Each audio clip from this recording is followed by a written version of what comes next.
नमस्कार दोस्तों, मैं दिनेश कुमार उपस्थित हूँ आपके सामने आपके अपने परिवार स्मार्ट स्टडी अप्रोच में। और आज हम शुरुआत करने जा रहे हैं आर्टिकल 124 अनुच्छेद 124, जो कि भारतीय संविधान का एक ऐसा आर्टिकल है जो न्यायपालिका के लिए महत्वपूर्ण है। और न्यायपालिका में भी कौन सा? सर्वोच्च न्यायालय, अर्थात हमारा जो सुप्रीम कोर्ट है उससे संबंधित है। क्यों हम इसको पढ़े भाई, क्या इंपॉर्टेंस है? जी हाँ, यह जो इंपॉर्टेंस है आज के इस थंबनेल में थोड़ा आप चेंजेस देख रहे होंगे। यूपीएससी, एसपीएससी, एसपीएससी का मतलब है स्टेट पीसीएस, जो भी होती है आपका पीएससी, वो हर स्टेट की अलग अलग होती है। एमपी, राजस्थान, बिहार, यूपी, सभी की अपनी अपनी अलग है, तो मैंने सभी के लिए एक ही डाल दिया, एसपीएससी। ठीक है। एनटीपीसी, एसएससी, ऑल एग्जाम, चाहे वो कोई सी हो, टीचिंग हो, एनी अदर एग्जाम, सभी में यूजफुल होने वाला आर्टिकल है।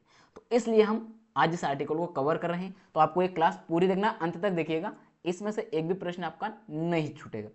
जैसे यूपीएससी में आपका चाहे मेंस तक का भी होगा, वहां तक इसमें कवर किया गया है। ठीक है, तो आपको पूरा देखना है।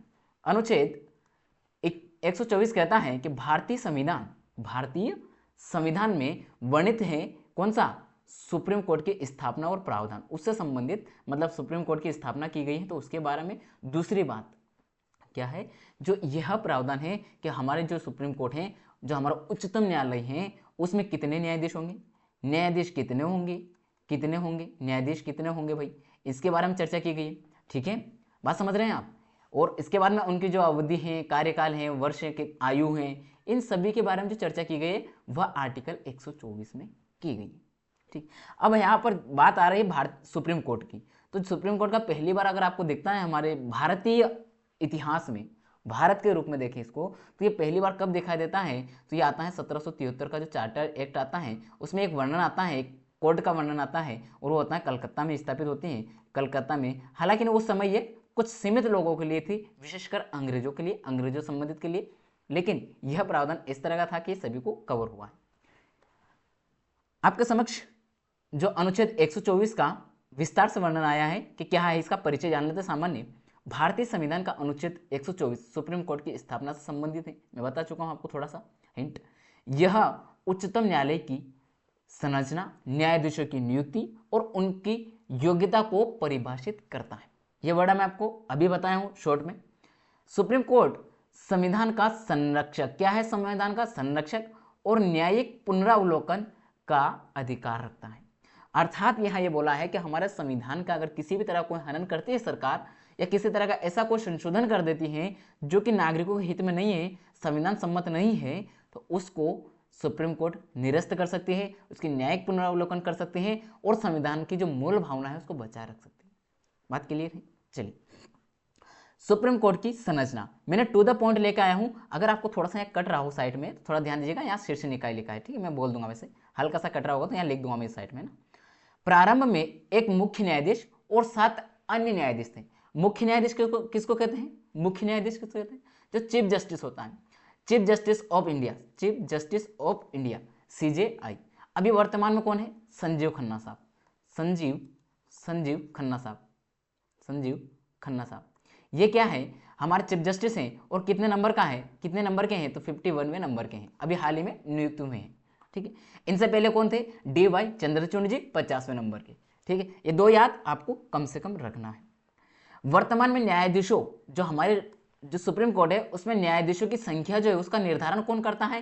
तो उसका निर्धारण करने का अधिकार संसद को, ध्यान दीजिएगा, संसद, ये शब्द यहां फिर से लिख रहा हूं, संसद को है। महाविकल्प में आपको दे देगा विधानसभा को, सॉरी राष्ट्रपति को है, राष्ट्रपति को है। नहीं भैया, राष्ट्रपति संसद का एक अंग है, केवल राष्ट्रपति को नहीं है। प्रधान इसके बाद देख लीजिए आपकी स्वयं उसको ही है क्या? कॉलेजियम को है क्या? कॉलेजियम को है क्या? नहीं, कॉलेजियम को भी नहीं है, ना राष्ट्रपति को है। ये सब अलग अलग, सबका अलग अलग है। लेकिन सीटों का निर्धारण कौन करेगा, कितने होंगे, इनकी संख्या को निर्धारण कौन करेगा? हमारी संसद। संसद में कौन कौन आता है? संसद में आपका राज्यसभा, लोकसभा, और राष्ट्रपति, राष्ट्रपति में आर लिख रहा हूं। ये तीनों संसद के अंग है। ये अर्थात यहां पर तीनों की भूमिका बनेगी, तो एक की नहीं हो सकती, तीनों से इसको पारित करना पड़ेगा। बात समझ गए? ओके। सुप्रीम कोर्ट भारत की न्यायपालिका का शीर्ष निकाय, यहां लिख लीजिए, कभी कट रहा हो तो लिख लीजिएगा, शीर्ष निकाय है, शीर्ष निकाय है। ठीक है, तो न्यायपालिका का सबसे शीर्ष निकाय कौन सा हमारा, वह है सुप्रीम कोर्ट। न्यायाधीशों की नियुक्ति, अर्थात हमारे जो न्यायाधीश है सुप्रीम कोर्ट के, उनकी नियुक्ति कौन करता है, उनको कौन नियुक्त करता है भाई, ये देखिए मुख्य न्यायाधीश की नियुक्ति राष्ट्रपति द्वारा की जाती है। किनके द्वारा की जाती है, राष्ट्रपति जी के द्वारा की जाती है। अन्य न्यायाधीशों की नियुक्ति राष्ट्रपति द्वारा मुख्य न्यायाधीश की सिफारिश, मतलब चीफ जस्टिस जो हमारा सीजेआई जी हैं, उनकी जो सहमति है वो भी उसमें ली जाती है, उनसे भी इनसे बात की जाती है, उनसे परामर्श किया जाता है, साथ में जो वरिष्ठ न्यायाधीश हैं उससे भी परामर्श किए जाते हैं, उसके बाद नियुक्त किए जाते हैं। अर्थात जो आपका मुख्य न्यायाधीश है उसकी तो राष्ट्रपति नियुक्ति कर देंगे, शपथ भी दिला देंगे, लेकिन जो अन्य न्यायाधीश हैं उनकी कौन करेगा, उनकी सीजेआई की सिफारिश पे। और अगर यहाँ देखा जाए सीजेआई के रूप में, तो आप एक तरीके से मान लीजिए कोलेजियम, जो हमारे इसमें प्रक्रिया चल रही है अभी कोलेजियम सिस्टम, उसके माध्यम से क्या होता है, अभी न्यायाधीशों का सिलेक्शन होता है और लिस्ट करके राष्ट्रपति महोदय को प्रस्तावित किया जाता है, और वहां से वो उनमें से सिलेक्ट करके न्यायाधीश के लिए चुन लेते हैं राष्ट्रपति महोदय साहब। अभी हमारे जो राष्ट्रपति महोदय हैं वह कौन है, आपको कमेंट बॉक्स में बताना राष्ट्रपति महोदय साहब कौन है, हमारा राष्ट्रपति कौन है अभी वर्तमान में, ये आपको बताना है, ठीक, कमेंट बॉक्स में। अब मुख्य न्यायाधीश को शपथ कौन दिलाता है, राष्ट्रपति जी। तो ये बताइए राष्ट्रपति को शपथ कौन दिलाते हैं, दो प्रश्न है मेरा, अभी वर्तमान में राष्ट्रपति कौन है, दूसरा जो राष्ट्रपति को शपथ कौन दिलाता है, राष्ट्रपति को शपथ कौन दिलाता है, शपथ जो है वह कौन दिलाता है, कौन दिलाता है, आप सभी को दिलाता है। कमेंट बॉक्स में कमेंट करना है दोनों प्रश्नों का जवाब, ठीक है। चलिए आगे देखते हैं। ये कॉलेजियम की हम बात कर रहे थे, आपको बता चुके हैं कॉलेजियम ऐसा है कि इसमें न्यायाधीशों का कुछ समूह होता है, वह क्या करते हैं, कुछ जिसको न्यायाधीश बनाना है उसके लिए इसमें चर्चा करते हैं और उसमें नाम सिलेक्ट करके जो हमारे देश के कानून मंत्री होते हैं उनको कानून मंत्रालय को भेजा जाता है, और कानून मंत्रालय उसमें से कुछ नाम को सिलेक्ट करके किसके पास पहुंच जाता है, राष्ट्रपति महोदय जी के पास पहुंच जाता है, ठीक है। योग्यता और कार्यकाल, भाई अगर उनके सिलेक्शन हो रहा है तो किसी आधार पर तो होगा ना, कुछ ना कुछ तो उनकी एलिजिबिलिटी होगी और उनके कार्यकाल की फिक्स अवधि होगी, ये दो चीज तो कम से कम होने ना। तो इनकी योग्यता की अगर बात करें तो पहली बात तो भारत का नागरिक होना चाहिए, क्या होना चाहिए, भारत का नागरिक। वैसे और भी शर्तें हैं, दिवालिया ना होना चाहिए, दिमाग संतुलित होना चाहिए, वो सारी बातें हैं, लेकिन मैं आपको केवल 2 पॉइंट लिखवा रहा हूं, ये मेरे लिए याद रखिएगा क्योंकि ये पूछा जाता है अक्सर। एक तो नागरिकता होना ही चाहिए, दूसरा 5 वर्षों का उच्चतम न्यायालय अर्थात हाई कोर्ट, सॉरी उच्च न्यायालय, उच्चतम नहीं हाई कोर्ट हो रहा है, उच्च न्यायालय की बात है तो हाई कोर्ट का न्यायाधीश रहा हो कितने वर्षों तक, 5 वर्षों तक, या फिर 10 वर्षों तक वो क्या रहा हो, अधिवक्ता रहा हो, तो वह इसके योग्य होगा, किसके, सुप्रीम कोर्ट की न्यायाधीश बनने के योग्य होगा, ठीक, पहली बात। दूसरे इसमें एक बात ध्यान दीजिएगा, 10 वर्षों का जो है अधिवक्ता, इसमें एक पॉइंट और ऐसे जोड़ा जाता है, राष्ट्रपति इसको समझे, अर्थात यहां से लाइन लिखाएगा कि 10 वर्ष तक अगर उसने अधिवक्ता किया हो और अगर वो विधिवेत्ता है तो ये राष्ट्रपति को अगर आभास है कि हाँ ये है, तो ही, अगर राष्ट्रपति उसका नॉलेज नहीं है, नॉलेज में नहीं है, उनके जानकारी में नहीं है, तो वो इसको रिजेक्ट कर सकते हैं। कुछ भी ऐसा कारण हो तो उसको बाहर कर सकते हैं लिस्ट से, अगर रिकमेंड कर दिया तब भी, तो ये भी ध्यान देना, ठीक है। कार्यकाल, सेवानिवृत्ति की आयु क्या है भाई साहब, मैक्सिमम 65 वर्ष। हम बात कर रहे हैं सुप्रीम कोर्ट की, ठीक, बात कर रहे हैं सुप्रीम कोर्ट की, तो 65 वर्ष तक मैक्सिमम बताए गए हैं न्यायाधीशों की जो उम्र हुआ। पद से हटाने की प्रक्रिया, कैसे हटाओगे, महाभियोग। महाभियोग कैसे होता है, राज्यसभा लोकसभा वहां से बिल पारित होना चाहिए, वहां से बिल पारित होने में आधे से अधिक 2/3 ऐसा कुछ होता है उसमें, और इसके साथ कम से कम आधे राज्यों का भी उसमें क्या होना चाहिए, भैया महाभियोग करेंगे ना तो आधे राज्यों का भी होता है। वो पूरा विस्तार से जब मैं आपको महाभियोग के बारे में बताऊंगा, एक वीडियो इस पर लाऊंगा, पूरा विस्तार समझा दूंगा। लेकिन महाभियोग की जो बात कर रहे हैं हम, वह कम से कम आधे से अधिक राज्यों से भी वो बिल पारित होना पड़ता है। अगर नहीं हो रहा है तो ये जो महाभियोग का आपने प्रावधान लाए ये खत्म हो जाएगा। तो आज तक हमारे इसमें ऐसा नहीं हुआ है, अगर ऐसा कभी आया तो उससे पहले ही जो भी मुख्य न्यायाधीश रहे उन्होंने इस्तीफा दे दिया है, उन्होंने ये स्थिति उत्पन्न नहीं होने दी। सुप्रीम कोर्ट की विशेष शक्तियां, अब हमारा जो सुप्रीम कोर्ट है उसको लिए कुछ विशेष शक्तियां दी हैं, जो कौन सा आर्टिकल में दी, 124 आर्टिकल 124 में। तो कौन कौन सी हैं, आपसे शॉर्ट्स में पूछा जा सकता है, वन लाइनर में, विकल्प में कैसे पूछेगा।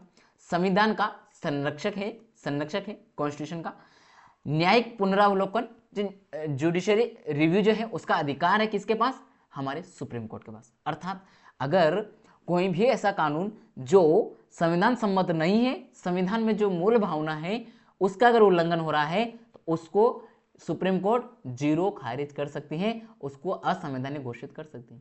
जैसे अनुच्छेद नंबर 100वें नंबर का जो था, सॉरी, संविधान संशोधन 100वें नंबर का, वह क्या था, न्यायिक पुनरावलोकन का शिकार हुआ और वह आज शून्य घोषित किया जा चुका कभी का, आप सभी को पता है। ठीक है, किससे हो, तो न्यायिक जुडिशरी से है। आप समझ सकते हैं, कॉलेजियम की जगह आ रही थी, एक आयोग बनाया जाता, उसके रिगार्डिंग था, तो सुप्रीम कोर्ट ने इसका शून्य घोषित किया गया है। संसद और राज्य विधानसभाओं के कानूनों की संवैधानिकता की जांच करता है। अर्थात अगर संसद से कोई कानून पारित हुआ और उसके रिगार्डिंग कोई कानून राज्य में पहले से चल रहा है और अगर दोनों के अंदर टकराव उत्पन्न हो रहा है तो उनके बीच में चेक करता है कि कौन सा संविधान सम्मत है। अगर संविधान सम्मत केंद्र का है तो वह लागू होगा, उनकी लड़ाई समाप्त कर दी जाएगी। अगर राज्य का है तो फिर राज्य का को प्रायोरिटी दी जाएगी, संसद को कहेगा कि इसमें संशोधन आप कीजिए। इस तरीके से वो रिकमेंड करने का प्रयास करेगी ताकि दोनों के बीच में कोई टकराव ना हो और हमारे जो संविधान में संघवाद की जो व्याख्या की गई वह बरकरार रह सके। निष्कर्ष, अब हम बात करते हैं निष्कर्ष की। निष्कर्ष क्यों, क्योंकि हमें पता होना चाहिए कि 124 जो आर्टिकल है, अनुच्छेद 124 जो है, यह हमारे संविधान में क्या भूमिका निभाता है। तो अनुच्छेद 124 भारतीय न्यायपालिका की नींव है। क्यों है नींव, क्योंकि हमारा सुप्रीम कोर्ट जो कि क्या है, हमारे न्यायपालिका का सबसे सर्वोच्च न्यायालय है। इसके मतलब अगर आप कहीं भी कोर्ट में कोई केस लड़ते लड़ते गए हैं तो आप हार रहे हैं और सुप्रीम कोर्ट तक जाकर आप केस जीत सकते हैं, समझ रहे हैं। तो यह सबसे उच्चतम न्यायालय हमारे भारत का। यह सुप्रीम कोर्ट की स्वतंत्रता और निष्पक्षता को सुनिश्चित करता है। अर्थात ये किसी राजनीतिक के रूप में नहीं आता है। किसी राजनेता जो होता है, जैसे मान लीजिए प्रधानमंत्री वगैरह, कोई अगर इनके ऊपर दबाव बनाए तो वो नहीं बना सकता है। संसद इनके ऊपर दबाव नहीं बना सकती, इनको छूट दी गई, ये संवैधानिक रूप से इनको छूट मिली हुई है और वह मिली हुई है आर्टिकल 124। न्यायिक प्रक्रिया को पारदर्शी और प्रभावी बनाने में इसकी महत्वपूर्ण भूमिका है। ये इसकी यहाँ कट रहा होगा तो ध्यान से देखिए, यहाँ लिखा है बनाने में इसकी, किसकी, ये जो अनुच्छेद 124 है इसकी बहुत ही महत्वपूर्ण भूमिका है। कौन सी, जो आप न्याय कर रहे हो उसमें पारदर्शिता रहे, किसी विशेष व्यक्ति के पक्ष में वो निर्णय ना हो सके, सभी को समान रूप से न्याय मिल सके, उसलिए और प्रभावी रूप से लागू कर सके, इसके लिए भी ये जो अनुच्छेद है महत्वपूर्ण है। तो बताइएगा कैसा रहा आज का जो हमारा सेशन है, छोटा सा सेशन लिया हूं मैं, बताइएगा। छोटे से सेशन में आपको मैंने वैसे डिस्कशन करने का प्रयास किया हूं।